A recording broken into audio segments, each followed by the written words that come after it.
Ya pemirsa, nih sayang sekali komunikasi saya ke Ketum Projo, Pak Budi Aristiadi ini terputus karena beliau ada kegiatan saat ini sehingga kemudian tidak bisa melanjutkan dialog Apa Kabar Indonesia Malam. Mungkin sekarang saya ke Mas Adi Praetno terlebih dahulu. Pak Budi Aristiadi mengatakan bahwa kita akan membuat meyakinkan rakyat untuk memilih pilihannya kita ini. Seakan-akan nggak bisa kita kecilkan juga ya peran relawan. Seperti apa Mas Adi Praetno? Ya, saya kira memang dalam logika presiden one man one vote, di mana presiden dipilih langsung oleh rakyat, satu suara itu penting, Cak. Jadi segala kelompok politik itu dalam demokrasi elektoral langsung tetaplah penting. Ya, tapi kan relawan itu tidak efektif kalau yang digarap itu sama dengan yang digarap oleh partai. Kalau yang digarap oleh relawan Projo itu sama dengan basis relawan atau partai politik pendukungnya Prabowo, itu juga nggak efektif. Relawan itu efektif kalau menggaris basis-basis yang selama ini memang tidak tersentuh oleh partai politik. Dalam praktiknya relawan ini kan sebenarnya banyak dari unsur partainya. Dia overlap dengan kerja-kerja partai. Oleh karena itu relawan itu ujiannya adalah apakah basis-basis massa yang selama ini tidak tersentuh oleh partai politik pengusung capres tertentu bisa dikapitalisasi. Misalnya kalau kita melihat Prabowo Subianto kan lemah di Jawa Timur dan Jawa Tengah.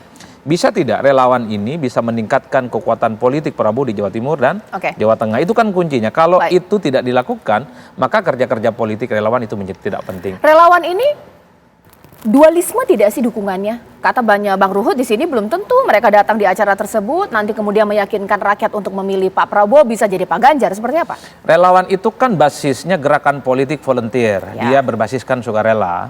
Ya kalau dia tidak suka dan tidak rela dia pindah ke lain hati. Tidak ada ikatan emosional dan ideologis yang kemudian membuat para relawan itu tegak lurus dengan ketua umum dan elit mereka. Beda dengan partai. Ada ikatan, ada kartu anggota, ada struktur, ada rapat-rapat penting yang kemudian diinisiasi sebagai bagian dari kolektif kolegial. Di situ yang disebut dengan identitas kepartaian. Relawan karena sifatnya partisipatoris, sukarela, dia bisa pergi kapan saja, dia bisa datang kapan saja. Makanya kalau relawan ini dicek satu persatu siapa anggotanya, di mana tempatnya, di mana kantornya, agak rumit untuk diidentifikasi. Oleh karena itu relawan itu sebenarnya bersifat cair dan dia tidak menolong kepada salah satu calon. Bahkan di elit partainya pun, di elit relawannya pun, dia juga suka terbelah. Partainya, relawannya itu ke kanan, pemilihnya pun dia bisa ke kiri. Oleh karena itu bagi saya relawan memang penting, tapi kalau dia tidak bisa mengkapitalisasi basis yang tidak digarap oleh partai, dia akan menjadi mustahil. Nah yang ingin saya katakan adalah kita kan tidak pernah bisa mengakses langsung, bicara langsung dengan presiden. Ini kan Pak relawan Projo selalu mengatakan merah kata Jokowi, merah pula kata Projo. Seakan-akan dukungan Projo ini ke Prabowo itu adalah sifatnya Jokowi. Sesuai dengan arahan Pak Jokowi. Yang ingin saya katakan, jangan-jangan Jokowi sebenarnya masih ojo ke susu dan tidak buru-buru. Tapi di atas segala-galanya, saya kebetulan belajar begitu banyak partai politik termasuk PDIP. Di PDIP itu tak boleh ada orang, siapapun di internal partai yang merasa besar dan lebih dari partai, Cak.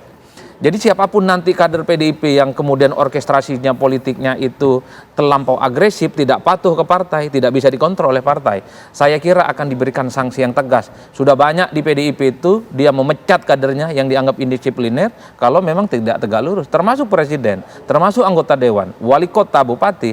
Kalau tidak tegak lurus kepada Ganjar yang sudah diputuskan, bukan tidak mungkin diindisiplinerkan dan bahkan mungkin bisa dipecat suatu waktu. Tapi Bang Ruhut kita tahu ya, Gibran ini kan sangat dekat ya dengan relawan Jokowi. Beberapa kali hadir dalam pertemuan di Solo. Bahkan ini juga hadir dalam acara relawan Projo di Jakarta. Kalau konsekuensi dari dukungan ini, Projo menarik-narik Gibran untuk dipasangkan dengan Pak Prabowo, gimana? Gibran itu memang masih muda ya, tapi diplomasinya seng ada lawan. Kok bisa lihat statementnya? Saya selalu berkomunikasi kepada Pak Hasto, sekjen saya, kepada Mbak Puan. Dia selalu bilang gitu kok. Jadi yang lain ya GR aja, gede rasa, itu yang saya lihat. Dan ingat loh, ini saya mohon pimpinan-pimpinan relawan. Rakyat sekarang sudah cerdas, termasuk anggotamu. Ya, kalau ada kartu anggota. Tapi kan jelas pengamat kita Pak Adi mengatakan kartu pun nggak ada. Kalau kami ada kartu terikat anggaran dasar, anggaran rumah tangga, tegak lurus ke Bu Mega. Kalau ini kepada ketua umum tadi, belum tentu itu tegak lurus. Enak kali kau jadi menteri ya. Apa yang kami dapat? Hanya 5 tahun sekali kau kerah-kerahkan kami. Atau kalau kau lagi tersungging dengan presiden, kau jual-jual kami. Kan itu faktanya. Buktinya, ini fakta loh. Ini Poltek Raja Minyak, Ruhut Sitompul ngomong apa? Dia katakan, kalau tidak saya akan membubarkan Projo. Ngeri nggak itu? Jadilah dia wamen. Kan itu. Sekarang rezeki dia. Ada masalah kader Nasdem, sekjennya. Jadilah dia menterinya. Kan itu. Jadi kuat dong sebagai kekuatan relawan sampai kemudian ada posisi ini. Kalau nggak kuat kan nggak mungkin dikasih. Iya, jualannya. Oke. Tapi rakyat itu yang aku bilang. Ini era reformasi. Rakyat sudah cerdas. Tadi kan Mbak Ica bilang ya, kalau partai dia anggota partainya. Enggak juga. Saya 2 periode loh DPR. Saya tidak pernah dipilih oleh anggota partai. Kemenangan saya ya selalu swing voter. Rakyat loh.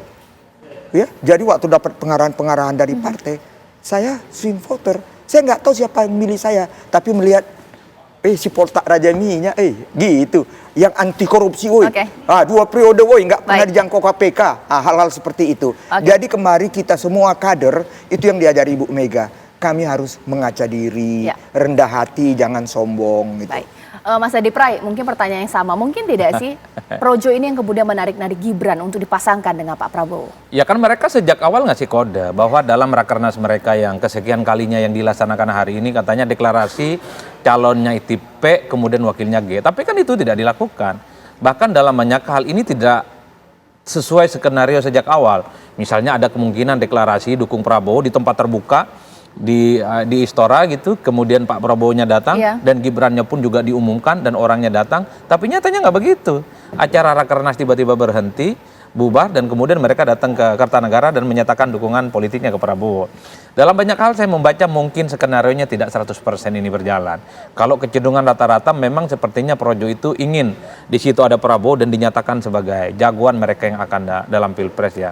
Tapi begini, Cak, bahwa relawan politik itu ya saya kira bukan hanya di Projo. Banyak yang tidak muncul ke publik dan mereka bekerja dalam diam dan senyap. Mereka lah yang door to door campaign, datang ke rumah satu persatu, diyakinkan apakah mau memilih calon tertentu ataupun tidak. Kalau ditolak dia pindah ke satu tempat ke tempat yang lain. Jadi sebenarnya kerja-kerja politik itu tidak perlu disampaikan kepada publik. Yang nyata itu memang down to earth, live in bersama masyarakat. Baik. Bahwa ujung tombak dari kekuatan politik kemenangan itu adalah soal bagaimana daya jangkau para relawan politiknya. Itu tadi, nggak ada gunanya relawan ini kalau yang dikerjakan juga dikerjakan oleh partai politik. Baik, ya. Mas Adi Pray, terima kasih banyak. Bang Ruhut, terima kasih. Bahkan juga terima kasih pada Pak Budi Aris Setiadi. Kita tunggu nanti ini bagaimana akan bergulir keputusannya juga kalau Gibran dipasangkan dengan Pak Prabowo. Masih tanggal 16, masih ada waktu.